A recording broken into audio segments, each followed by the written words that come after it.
Hey, what is up everyone? techgeekjosh here, back again with a new video. This time we will be reviewing the ZTE Prestige 2 on Virtual Mobile. Let's get started. So let's start off by taking a look around the ZTE Prestige 2. Up front we get your earpiece and your 5 megapixel front facing camera. Down below we get your Android capacitive buttons in the order of back, home, and overflow or recent apps. On the left side, we get your separated volume controls and nothing else.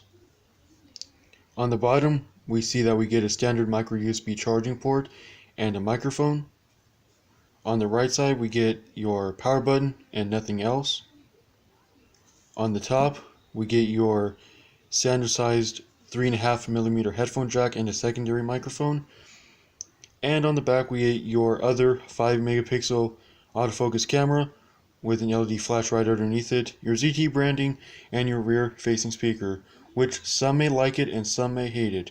Me personally, I could really care less because it doesn't bother me if it's on the back or if it's on the front or if it's on the side.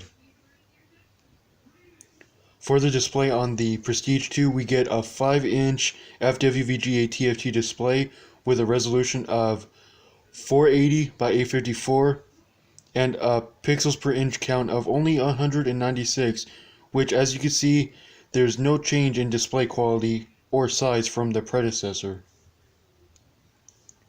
And the same can be said with the processor. If I fire up CPU-Z, we can see that it carries over the same 1.1 GHz Qualcomm Snapdragon 210 processor, which is quad-core, which by today's standards is pretty slow and weak, and it won't handle very graphic intense games very well.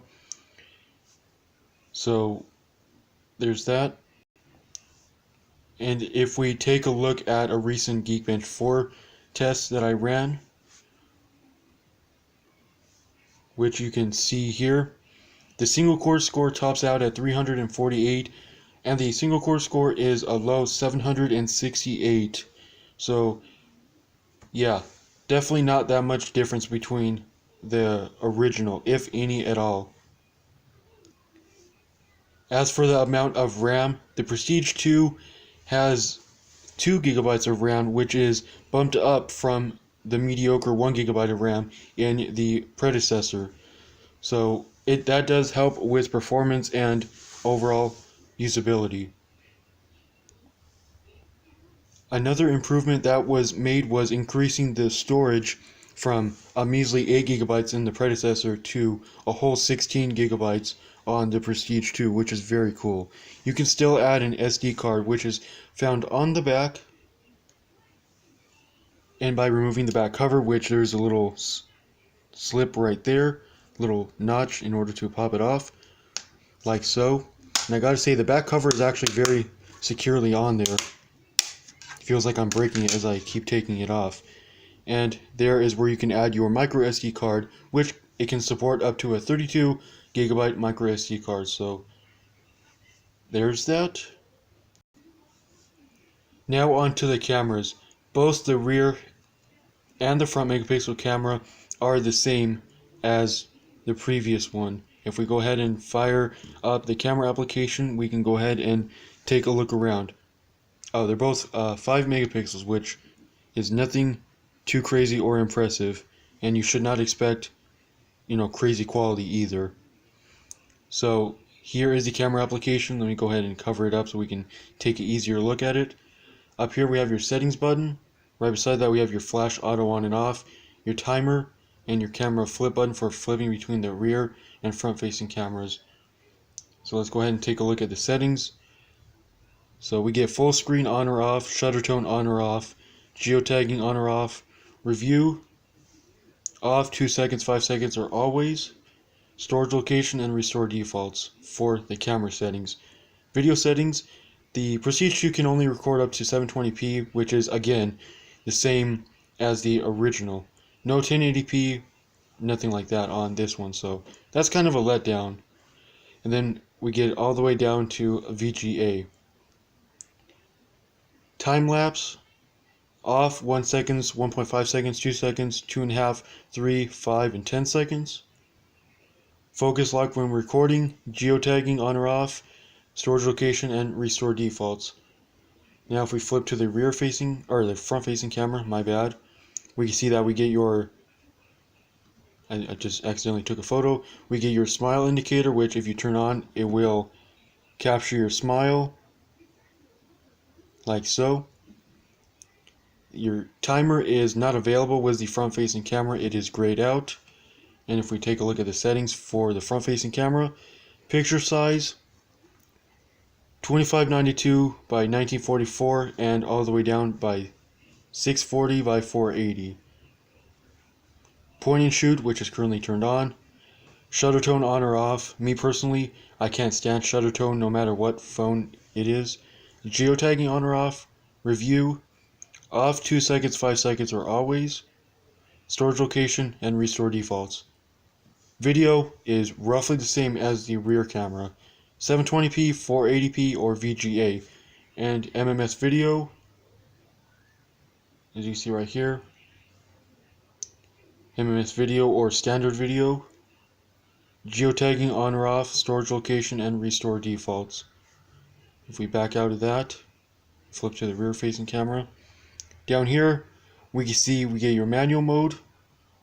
If I swipe that way, pretty self-explanatory, nothing new here. We were in auto mode, here is the auto mode. And then swiping this way we get your fun mode, which includes HDR, effect, multi-exposure, interval, macro, and smile. For the special effects, we get Lomo, Sepia, Mono, Cool, Warm, Comic, Mosaic, Mirror, and Fisheye. So that's pretty cool. And then down here we get your recently taken photos and or video on the left. Right in the center is your shutter button because we are in photo mode. And if you switch to video, my bad, here is your video button, which if you tap that, my bad, we are now recording a video, and you can see that we could pause it and we could take photos. So we could pause it like so. It is paused as indicated right there, and we can stop it. And then if we tap it right here, here is the recent photos and or videos. And that basically does it for the cameras on the Prestige 2. Jumping right on over to the battery. Battery life seems to be a bit worse with the Prestige 2, simply due to the fact that we get a smaller battery in the Prestige 2. We get a pretty mediocre but seemingly good 2035 milliamp hour battery, which in today's standards is quite weak, but this phone should last you at least 3 or 4 hours, which is pretty good for a prepaid phone of this caliber. And it is removable, so you can swap it out if needed, or if you need. You can swap it out if you need to, or if you desire to. So that's pretty cool. Last but certainly not least is the OS. The Prestige 2 runs Android 6.0.1, which is better known as Marshmallow, whereas the original Prestige only runs Android 5.1.1, which is Lollipop. And due to the specs that this phone has, I would not say that this phone will ever get Nougat in its life. But hey, I never say never. Time could very well tell. Now, in the end, who is this phone for? Well, to sum it up, this phone is for someone that doesn't want to spend a ton of money but still wants to get the job done until their main phone gets repaired. Sure, it's not the fastest phone in the world, but it's quite a solid option to choose from.